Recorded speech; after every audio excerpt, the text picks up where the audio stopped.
Saudações, pessoal! Nessa apresentação, nós vamos ver um resumo sobre os tecidos epiteliais. Antes disso, vamos ver alguns conceitos. Histologia é a disciplina que estuda os tecidos dos organismos multicelulares, como os animais, como nós. O que é um tecido? De forma simples, um tecido é um conjunto de células geralmente semelhantes na forma e na função. Os 4 tipos de tecidos dos animais adultos, os tecidos que nós temos, são o epitelial, o conjuntivo, o muscular e o nervoso. Esses tecidos surgem a partir dos tecidos embrionários, os folhetos germinativos, a endoderme, a ectoderme e a mesoderme. Bom, vamos ver então os tecidos epiteliais. Primeiramente, as características. São os tecidos localizados acima de outros tecidos. Epi é o que está acima. Acima, no caso, de outros tecidos. Tecidos epiteliais possuem células firmemente unidas, bem juntinhas. Talvez por conta disso, tecidos epiteliais têm pouca matriz extracelular. O que é isso? É uma mistura de macromoléculas localizada fora das células, extracelular. Essa matriz extracelular ela fornece suporte mecânico e auxilia no transporte de substâncias. Suporte mecânico dando apoio para que as células se ancorem. E transporta substâncias para as células e das células para outros locais. Nutrientes, secreções, hormônios, excretas e por aí vai. Bem, os tecidos epiteliais também não têm vasos sanguíneos. Então ele tem que receber nutrientes via difusão a partir dos tecidos subjacentes. Esses sim tendo vasos sanguíneos. E no que tange à origem, os tecidos epiteliais são originados a partir dos 3 tecidos embrionários, dependendo do tecido epitelial. A epiderme, por exemplo, surge a partir da ectoderme. Bom, aqui nós temos na figura um corte de pele. Pele não é um tecido, é um órgão. Dentre os tecidos que a pele tem, os 2 que são predominantes são a epiderme, que é um tecido epitelial, e a derme, que é um tecido conjuntivo. Foi o Mussum que escreveu essas palavras aí. Ali na área destacada da epiderme, você vê que as células estão muito próximas. São células muito juntas umas das outras. Só vê os núcleos um bem pertinho do outro. E na área destacada ali na derme, que é um tecido conjuntivo, você nem vê núcleos de células. A derme, o tecido conjuntivo, tem muita matriz extracelular. E também tem vasos sanguíneos, que aqui na figura não está dando para ver. Mas enfim, como a epiderme é um tecido epitelial e não tem vasos sanguíneos, a derme, que tem vasos sanguíneos, é que vai nutrir a epiderme. Os nutrientes vão se difundir da derme para a epiderme. Bom, funções dos tecidos epiteliais. Função primordial e mais básica de um tecido epitelial é revestir superfícies corporais. Então, por exemplo, a epiderme recobre a pele. Além disso, além de revestir uma superfície, o tecido epitelial pode fazer alguma outra coisa. Então, por exemplo, o tecido epitelial pode absorver substâncias, como, por exemplo, o epitélio de revestimento interno do intestino delgado, que absorve nutrientes. Também, os tecidos epiteliais têm a função de secreção, secretar substâncias, como as glândulas. As glândulas são um tipo de tecido epitelial glandular, que nós vamos ver um pouco mais adiante. Tecidos epiteliais também têm função de proteção. Por exemplo, a epiderme funciona como uma barreira que impede a entrada de micro-organismos patogênicos no organismo. Por isso que você sabe que se você tomar um corte fundo aí, ele pode infeccionar, porque os micro-organismos entram. Bem, por último, os tecidos epiteliais podem ter essa função de movimentação de partículas, como os epitélios ciliados do aparelho respiratório, que elimina partículas de sujeira. Aí um bom exemplo seria o epitélio da traqueia. Os cílios das células lá do epitélio da traqueia, eles batem de forma coordenada, de forma a empurrar para cima o muco cheio de partículas de sujeira, para não irem lá para os alvéolos pulmonares, por exemplo.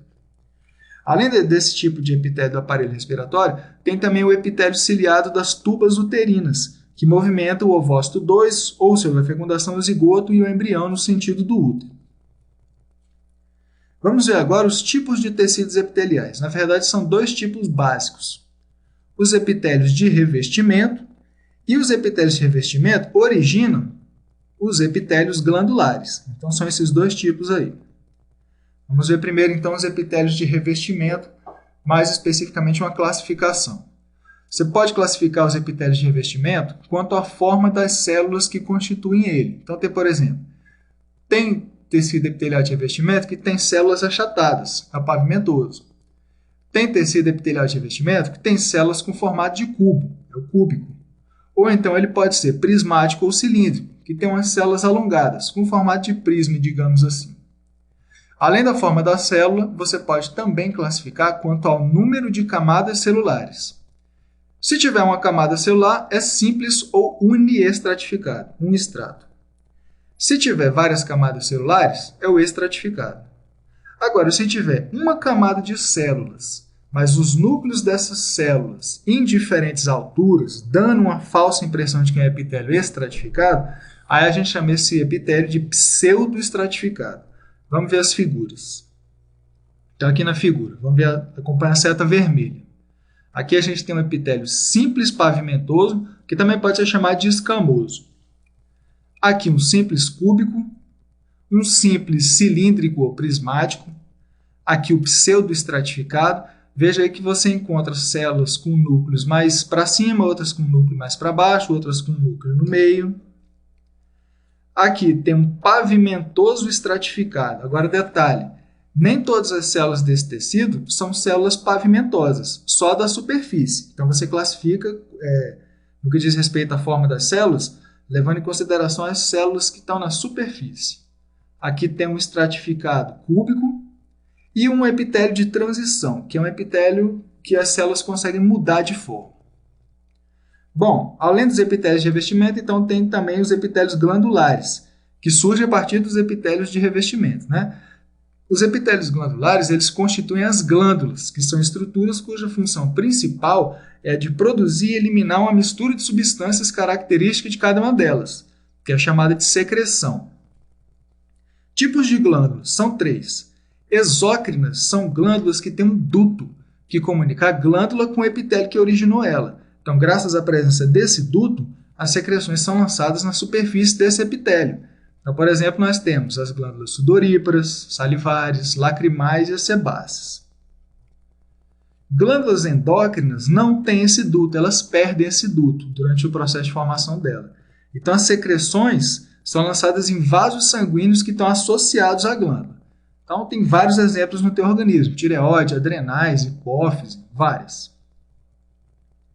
E por último, nós temos uma mistura das duas, que são as glândulas mistas ou anfícrinas. Essas glândulas têm uma porção exócrina e uma porção endócrina. A gente costuma destacar só o pâncreas, mas não tem só o pâncreas de glândula mista, não. Mas o pâncreas, que é o exemplo que a gente usa, né, tem uma porção exócrina que produz o suco pancreático, que tem enzimas digestórias, e tem uma porção endócrina que produz os hormônios insulina e glucagon, que regula a concentração de glicose no sangue. Bom, como é que se formam então as glândulas? Aqui nessa figura nós temos representados as seguintes coisas. Em cima, um epitélio de revestimento. De verde, uma lâmina basal, que é uma camada de macromoléculas que serve para ancorar o epitélio de revestimento. E de azul, um tecido conjuntivo. Se isso aí fosse um corte da pele, o epitélio de revestimento seria a epiderme e o tecido conjuntivo seria a derme. Mas eu estou usando aqui um epitélio qualquer. Bom, então o que acontece? Células do tecido epitelial vão se multiplicando e o tecido vai invaginando, tá? Vai entrando no tecido conjuntivo subjacente. Bom, a partir daí tem dois caminhos, digamos assim. Ou se forma uma glândula exócrina, então ali embaixo na glândula exócrina está a porção glandular mesmo, e aí a gente vê o duto que comunica a glândula com o epitélio de revestimento que produziu ela. Ali essas bolinhas roxinhas são os produtos de secreção dela. Ou então o duto não se forma, ou se perde.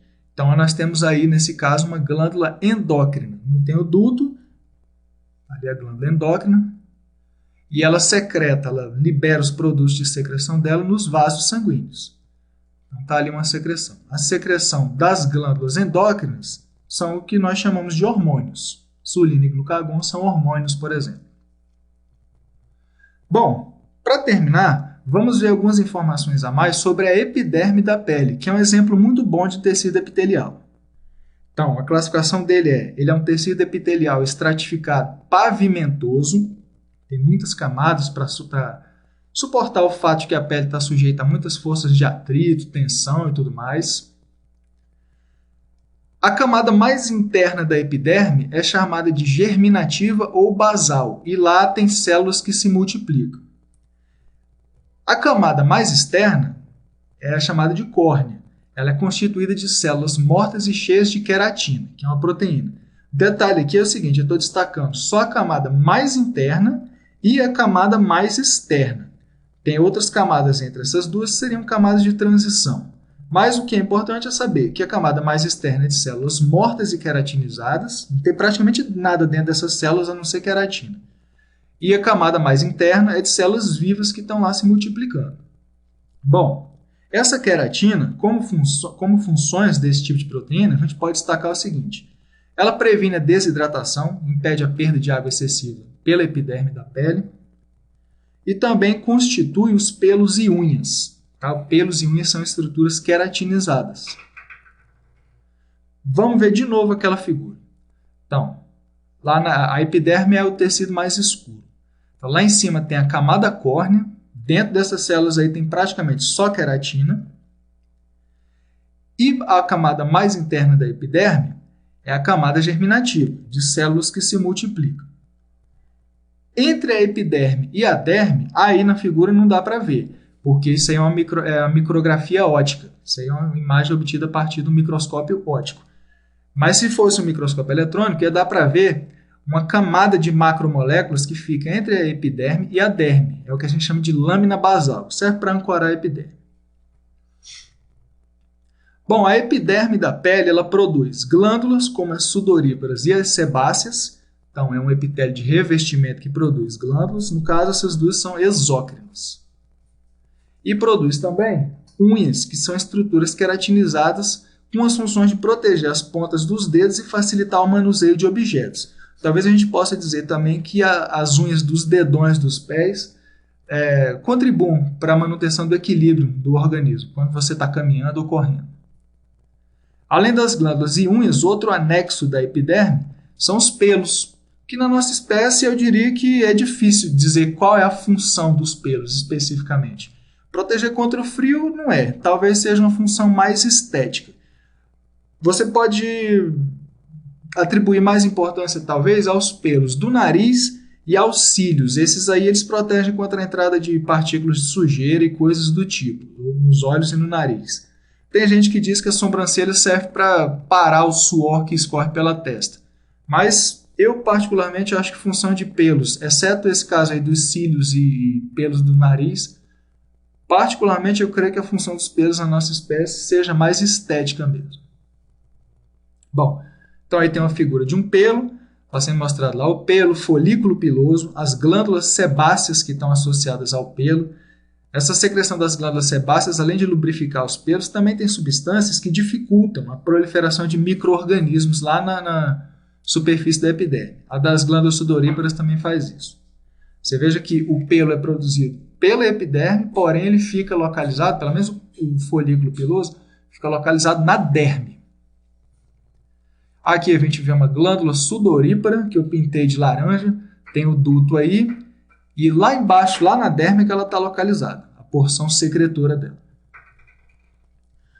Bom, na epiderme da pele, ainda na camada germinativa, existem melanócitos. Melanócitos são as células produtoras da melanina, que é um pigmento cuja função é proteger as suas células contra os efeitos danosos da radiação ultravioleta, que podem causar danos no DNA, e aí esses danos podem fazer com que uma célula venha a se tornar uma célula transformada, que pode dar origem a tumores. Então, aí na figura embaixo, os melanócitos estão desenhados de uma cor um pouquinho mais escura, para evidenciar o fato de que eles produzem melanina, e os grânulos de melanina estão localizados ali em outras células da epiderme.